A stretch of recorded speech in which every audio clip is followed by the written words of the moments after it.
தங்கமயிலில் ஆடி கொண்டாட்டம் ஆரம்பம். தங்கம் கிராமுக்கு 300 முதல் 600 வரை தள்ளுபடி. இச்சலுகை ஜூலை 31ஆம் தேதி வரை மட்டுமே. Welcome to IPS finance. என்எஸ்சியை பொறுத்த வரைக்கும் இன்னைக்கு காலையில 24,375 மார்க்கெட் ஓபன் ஆச்சு. ஹை பாக்குறப்ப 24,378, லோ 24,252. நிப்டி 50 முடிஞ்சதுன்னு பாக்குறப்ப 95 புள்ளிகள் அதிகமாகி 24,270 முடிவடைஞ்சிருக்கு. என்எஸ்சியில மொத்தமா இன்னைக்கு ட்ரேட் ஆன ஸ்டாக்ஸ் பாக்குறப்ப 3,436, அதுல advance 1,823, decline 1,513, unchanged 100. 52 week high 149, low 24. Upper சர்க்கியூட்டை ஹிட் பண்ண ஸ்டாக்ஸ் 107, லோயர் சர்க்கியூட் ஹிட் பண்ண ஸ்டாக்ஸ் 90. பிஎஸ்சி சென்செக்ஸை பொறுத்த வரைக்கும் 216 புள்ளிகள் அதிகமாகி 77,763 முடிவடைஞ்சது. கமாடிட்டி மார்க்கெட் எம்சிஎக்ஸ் சந்தையை பொறுத்த வரைக்கும் கோல்டு 1.3% அதிகமாகி 1,47,650 ட்ரேட் ஆகிட்டு இருக்கு. சில்வரை பொறுத்த வரைக்கும் 1.93% அதிகமாகி 2,37,799 ட்ரேட் ஆகிட்டு இருக்கு. குரூட் ஆயிலை பொறுத்த வரைக்கும் 0.28% அதிகமாகி 6,558 ட்ரேட் ஆகிட்டு இருக்கு. வாங்க இன்னைக்கு இந்த மார்க்கெட்டை பத்தி பொருளாதார நிபுணர் ரெஜித் தாமஸ் சார் கிட்ட பேசுவோம். சார் வணக்கம். வணக்கம் சுபி. மார்க்கெட் இன்னைக்கு வாரத்தோட இறுதி நாள். காலையில ஓபன் ஆனதுல இருந்து ஒரே சீரா தான் வந்து போய்கிட்டு இருக்கு. ஆமா, இன்னைக்கு பாக்குறப்ப HCL டெக் ஒரு நல்ல ஏற்றத்துல இருந்தது. அது காரணம் என்ன sir? Okay, I think HCL tech exchange ஃபைலிங்ல அனௌன்ஸ் பண்ணிருக்கிறது என்னன்னா $1.1 பில்லியன் ஒரு ஏஐ சார்ந்த ஒரு கான்ட்ராக்ட், ஒரு யூரோப்பியன் ஃபார்ச்சூன் 500 கம்பெனி அப்படின்னு சொல்லியிருக்காங்க. என்ன கம்பெனின்னு அவங்க பிரத்யேகமா அது சொல்லவில்லை. பட் ஃபார்ச்சூன் 500 கம்பெனில இருந்து ஒரு 5 years எக்ஸிகியூஷன், அதாவது 2026ல இருந்து 2031 வரைக்கும் அந்த ப்ராஜெக்ட் எக்ஸிக்யூட் பண்றதுக்காக மிகப்பெரிய ஒரு கான்ட்ராக்ட் சைன் ஆயிருக்கு அவங்க ஃபேவர்ல அப்படின்னு சொல்லி ஒரு செய்தியை நம்ம பார்த்தோம். அண்ட் அந்த எக்ஸ்சேஞ்ச் ஃபைலிங்ல I think that has been the main stay for HCL Tech prices to have actually gone up. ரொம்ப முக்கியமா இது வந்து ஒரு prestigious ப்ராஜெக்ட் அப்படின்னு கூட சொல்லலாம். ஏன்னா இனிமேல் நம்ம வருகின்ற அதாவது ரிசல்ட் காலகட்டத்துல நம்ம கவனிக்க வேண்டியது இந்த மாதிரி விஷயங்கள் தான். ஏன்னா ஐடிஐ சார்ந்த நிறைய கேள்விகள் அடிக்கடி நம்ம பேசிட்டே இருக்கோம். ஒவ்வொரு நாளும் ஐடி செக்டரை பத்தியும் பேசுறோம். பட் ஐ திங்க் நம்ம வந்து கவனிக்க வேண்டியது ஐடி ரிசல்ட்ஸ் வந்து கூடிய சீக்கிரம் ஒரு வாரம் 10 நாள்ல அந்த ஐடி ரிசல்ட் வரும்பொழுது நம்ம கவனிக்க வேண்டியது ரொம்ப முக்கியமா இருக்கிறது. இந்த மாதிரி கான்ட்ராக்ட்ஸ் வந்து இந்த லீடிங் ஐடி கம்பெனிஸ் வந்து சைன் ஆயிருக்கா என்பது அந்த ஒரு விஷயத்துல ஐ திங்க் HCL டெக் பண்ணியிருக்கக்கூடியது I think is a very very big sizable win அப்படின்றத நம்ம சொல்லிக்கலாம்.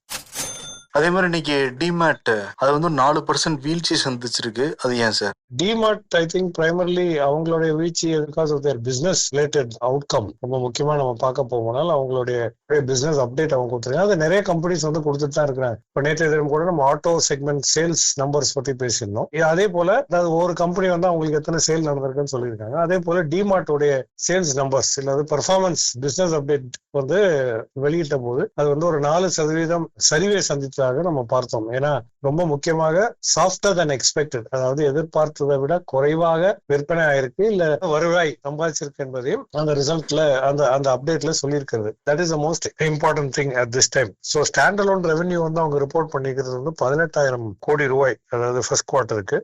இது வந்து ஆல்மோஸ்ட் ஒரு 15% அதிகமாக தான் இருக்கிறது than the corresponding period last year. அதாவது போன வருஷம் இதே நேரத்துல எடுத்து பாத்தீங்கன்னா அப் டு அபவுட் 15% ஹையரா தான் இருக்கிறது. பட் இன்னும் ஒரு 3 கடைகள் அடிஷனல் நியூ ஸ்டோர்ஸ் வந்து ஆட் பண்ணியிருக்காங்க. பட் ஓவரால் ஐ திங்க் சந்தைக்கு வந்து இந்த நம்பர்ஸ் வந்து ஆக்சுவலா அவங்க எதிர்பார்த்த வண்ணமாக இல்லை.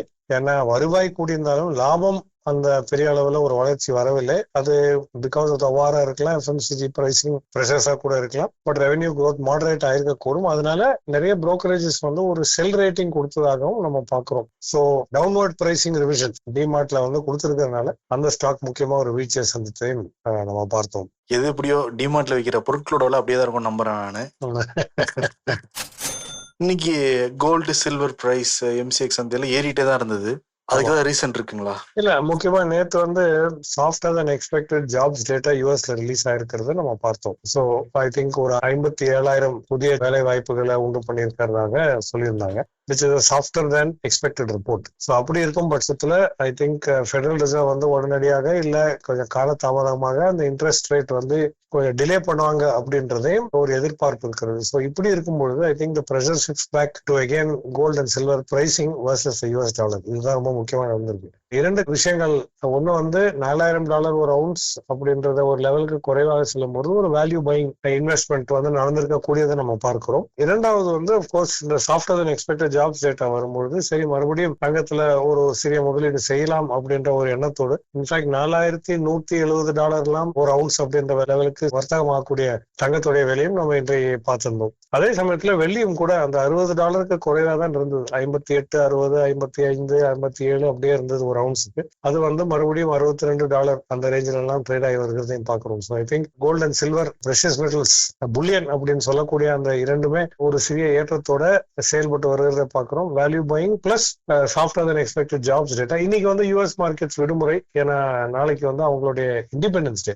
அதனால இன்னைக்கு வந்து யூரோப்பியன் மார்க்கெட் மட்டுமே நமக்கு ஒரு கைடன்ஸ் பிளஸ் ஏசியன் மார்க்கெட்ஸ் இது வரைக்குமே ஐ திங்க். அதனால சோ பெரிய அளவுல யூஎஸ் மார்க்கெட்ல இருந்து நமக்கு ஒரு பாதிப்பு வர போவதல்ல அப்படின்றதையும் நம்ம தெரிஞ்சு கொள்ள வேண்டும். திருப்பியும் நம்ம தங்கத்துல முதலீடு பண்றதுங்கிறது ஏற்புடையதா சார்?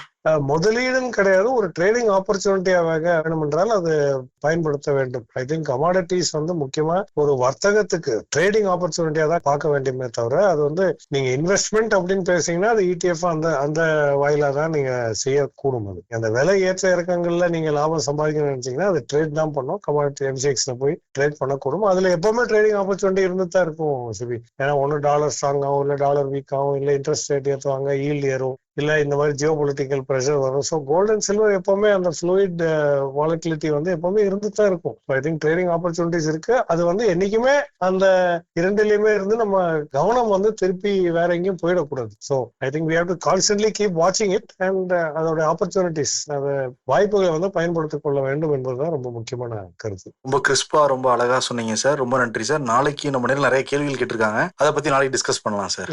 பண்ணுவோம். Thank you sir. தேங்க்யூ சிபி. தமிழக மக்களின் அபிமான தங்க மயிலில் ஆனந்தம் பொங்கும் பொன்னான ஆடி கொண்டாட்டம் தொடங்கியாச்சு. தங்கம் கிராமுக்கு 300 முதல் 600 வரை தள்ளுபடி. இச்சலுகை ஜூலை 31 வரை மட்டுமே. தங்கம் வாங்க, தங்க மயிலுக்கு வாங்க.